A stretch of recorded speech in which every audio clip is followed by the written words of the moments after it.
ओम श्री गुरुदेवाय नमः। मित्रों, हम श्रीमद् भगवत गीता के अध्याय 8 के कुछ श्लोकों का अध्ययन कर रहे हैं या उनको समझने का प्रयास कर रहे हैं। तो इसी कड़ी में आज हम अध्याय 8 के श्लोक संख्या 6 और 7 के बारे में कुछ विवेचन करेंगे।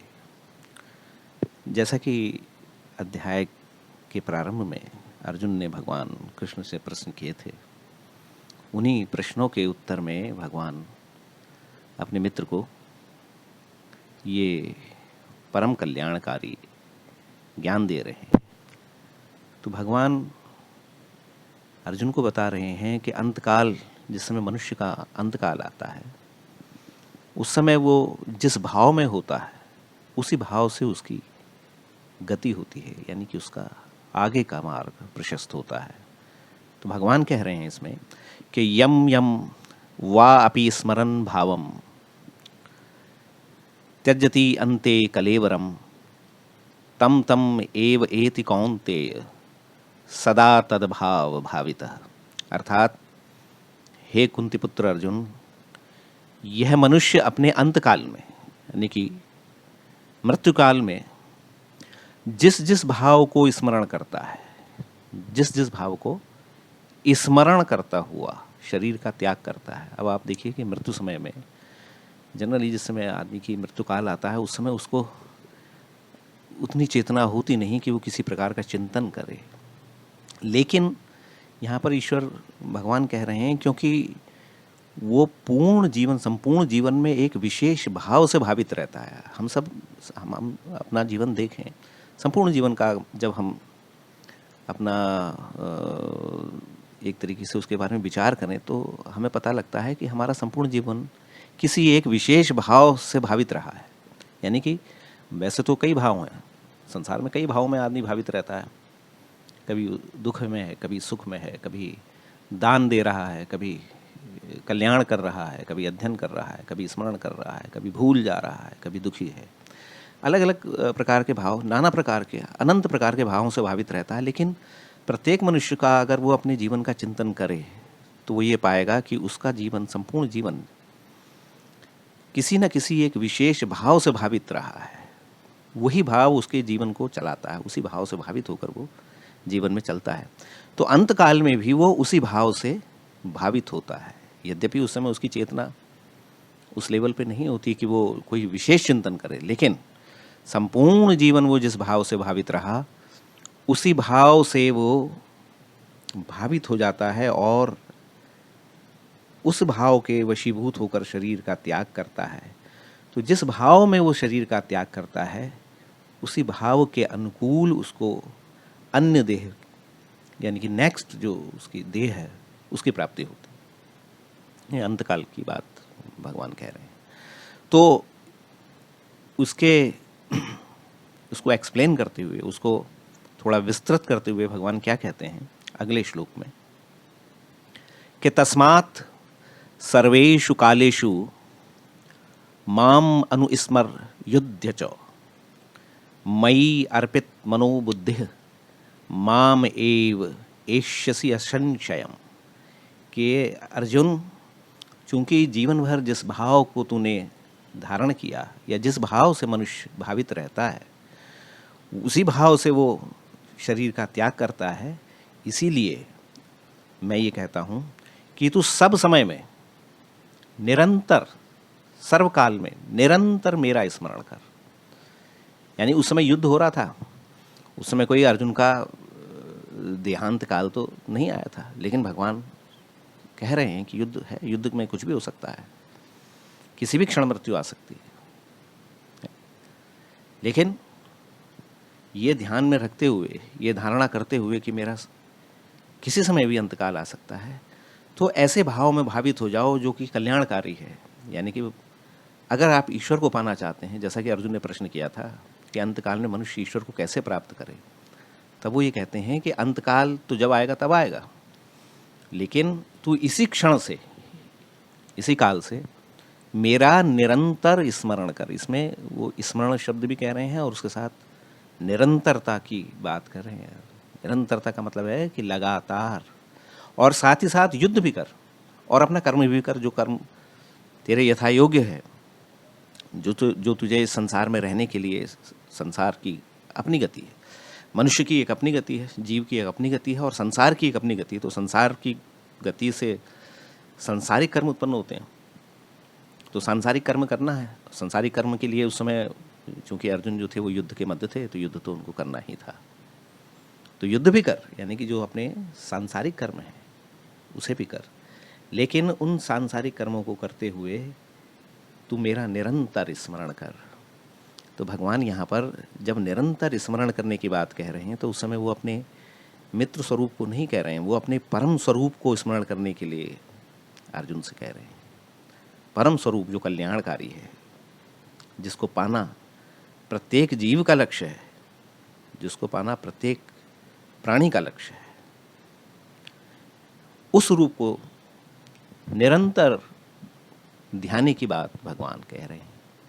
और ये भी कह रहे हैं कि जो तेरा अपना कर्म है उसको तू कर, और इस प्रकार जब तू मन बुद्धि से युक्त होकर जो मेरे अर्पण, यानी कि मेरे ऊपर समर्पित जो मन और बुद्धि है उसको जब तू अर्पण करेगा और उसके बाद जो तू सांसारिक कर्म करेगा, तब भी तू मुझको ही प्राप्त होगा। तो ये इतना बड़ा विलक्षण भगवान का ज्ञान है कि आप सांसारिक कर्म करते रहिए। जो सांसारिक कर्म आपको आपके भाग्य अनुसार या आपके कर्म अनुसार या आपकी परिस्थिति के अनुसार आपके सामने है, वो आपको कर्म करने ही पड़ेंगे। उनसे आपका और हमारा बचाव नहीं है। यानी कि अगर आप सर्विस में हैं तो आपको सर्विस करनी ही पड़ेगी, अगर आप टीचर हैं तो आपको पढ़ाना ही पड़ेगा, डॉक्टर हैं आपको इलाज करना ही पड़ेगा, आप वैरागी हैं तो आपको तदनुकूल कार्य करना पड़ेगा। जो जो कर्म भगवान ने हमारे लिए या हमारे अपने प्रारब्ध से हमारे लिए बने हैं, उन कर्मों को करते हुए भी ईश्वर का सतत चिंतन करना है। अब देखिए इसमें सतत चिंतन की बात है, का मतलब लगातार चिंतन करना। अब लगातार चिंतन कैसे आप कर सकते हैं भगवान का? तो ये विद्या जो है वो तो समर्थ गुरु के द्वारा ही प्राप्त होती है। ये अपने कर्म करते हुए भी लगातार आप ईश्वर का चिंतन कैसे करें? लेकिन ऐसा मार्ग है, किसी किसी को गुरु कृपा से प्राप्त होता है, किसी किसी को ईश्वर की, जिसको हम कहते हैं ना, ईश्वर की डायरेक्ट ग्रेस, यानी कि ईश्वर की विशेष कृपा से प्राप्त होता है। Direct and immediate grace of the God. उसके लिए फिर किसी गुरु की आवश्यकता नहीं है, लेकिन मिलती है। तो किसी किसी को ज्ञान, ये विद्या है, यही इसी को आत्मविद्या कहा जाता है कि सांसारिक कर्म को करते हुए भी जो भी कर्म करना है, आप चल रहे हैं, उठ रहे हैं, बैठ रहे हैं, खा रहे हैं, पी रहे हैं, पढ़ रहे हैं, बीमार पड़े हैं, अपने बॉस की डांट खा रहे हैं, स्टूडेंट्स को पढ़ा रहे हैं, जो भी आप कर रहे हैं, जो भी कर्म कर रहे हैं, लकड़ी काट रहे हैं, जो भी कर्म कर रहे हैं, जो भी संसार में यथा योग्य कर्म है, उनको करते करते भी ईश्वर का ध्यान करना। अब ये विशेष विद्या है, किसी किसी को सहज प्राप्त हो जाती है, किसी किसी को ईश्वर की कृपा से और महान गुरुओं की कृपा से प्राप्त होती है। तो भगवान उस समय गुरु रूप में हैं, अर्जुन के कल्याण के लिए भगवान ये सारी बातें कह रहे हैं। और उन्होंने इसके पीछे के विज्ञान को भी बता दिया कि संसार यूँ तो भीषण कोलाहल से भरा हुआ है। संसार जो है वो लगातार केओस की तरफ जा रहा है। साइंस भी इस बात को कहता है, सेकंड लॉ ऑफ थर्मोडायनेमिक्स बताता है कि entropy is increasing, every process in this world is irreversible process है, यानी कि वो रिपीट नहीं हो रही है according to second law of thermodynamics. And और जो ये संसार है वो केओस, यानी कि लगातार एक तरीके से विघटन की तरफ को जा रहा है। ये नियम है, फंडामेंटल लॉ ऑफ फिजिक्स है। तो संसार में हमेशा विघटन की तरफ ही बढ़ रहा है, लेकिन उस विघटन में भी, उस निरंतर जो केओस फैला हुआ है, उसके बीच में भी एक सूत्र ऐसा है जहाँ परम शांति और परम ज्ञान और परम कल्याण ईश्वर की तरफ से मिलता है। हम लोग सभी प्राणी, चाहे मनुष्य है, पशु पक्षी हैं, स्थावर जंगम, चर और अचर, भूत प्रेत, जितने भी यक्ष गंधर्व, जितने भी योनियां हैं, जितने भी हमारे शरीर हैं, यानी भू भुवः स्वः, भूलोक के प्राणी, भुवः लोक के प्राणी, स्वः लोक के प्राणी, सभी प्राणियों निरंतर कर्म कर रहे हैं। और कर्म जो है वो इस प्रकार करना चाहिए कि हम लोगों को इस कोलाहल के मध्य भी शांति और आनंद की प्राप्ति हो। ये भगवान ने एक विशेष ज्ञान यहाँ पे दिया। गीता के श्लोक में भगवान की वाणी है। भगवान की वाणी इतनी सरल भी नहीं है, यानी कि आप उसको केवल शाब्दिक रूप से समझ लीजिए, ऐसा भी नहीं है। बारंबार उसका रिपीट करेंगे तब आपको लगेगा कि ये तो परम कल्याणकारी ज्ञान है। असलियत में सभी हम लोग जितना भी कर्म करते हैं उसके पीछे कुछ ना कुछ आनंद की चाहत होती है, यानी कि इच्छा होती है कि भाई हम पैसा कमाएं तो हमें सुख मिलेगा, हम आईएएस बन जाएं हमें सुख की प्राप्ति होगी, बंगला मिल जाएगा, गाड़ी मिल जाएगी। हर चीज़ जो है, हर कर्म वास्तव में हो सुख के लिए ही रहा है। लेकिन वो सांसारिक सुख के पीछे एक परम सुख जरूर है। यानी कि मनुष्य जो भी कर्म कर रहा है वास्तव में वो परम सुख को प्राप्त करने के लिए ही कर रहा है। लेकिन इस संसार में है तो वो परम सुख की केवल छाया को पाता है।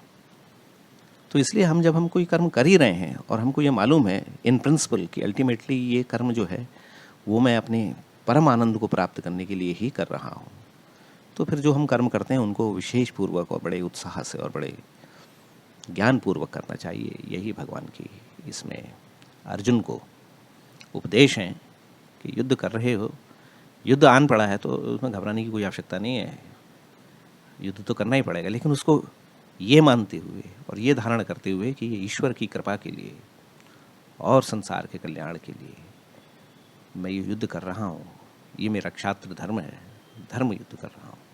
इस प्रकार अपने कर्मों को आप करिए, ईश्वर को निरंतर याद रखिए। निरंतर ईश्वर को कैसे याद रखें, उसके लिए ईश्वर से ही प्रार्थना करनी चाहिए कि कोई ऐसा गुरु मिले जो उस विद्या को बता सके कि हम सारे कर्मों को करते हुए भी ईश्वर को कैसे प्राप्त करेंगे। ये विद्या अगर हमको प्राप्त हो जाए तो हम लोगों का कल्याण ही कल्याण है। श्रीमद् भगवत गीता के प्रत्येक श्लोक में भगवान और अर्जुन के कल्याणकारी विवेचन है। इसको अवश्य पढ़ना चाहिए, एक श्लोक अथवा 2 श्लोक, जितना हो सके उतना हमको पढ़ना चाहिए। तब हमारे ऊपर भगवान की अप्रत्यक्ष कृपा बनी रहेगी, ऐसा हमारा विश्वास है। बाकी कुछ विशेष श्लोकों को हम आगामी वीडियो में देखेंगे। तब तक के लिए आपको नमस्कार। हरि ओम तत्सत। ओम नमः शिवाय।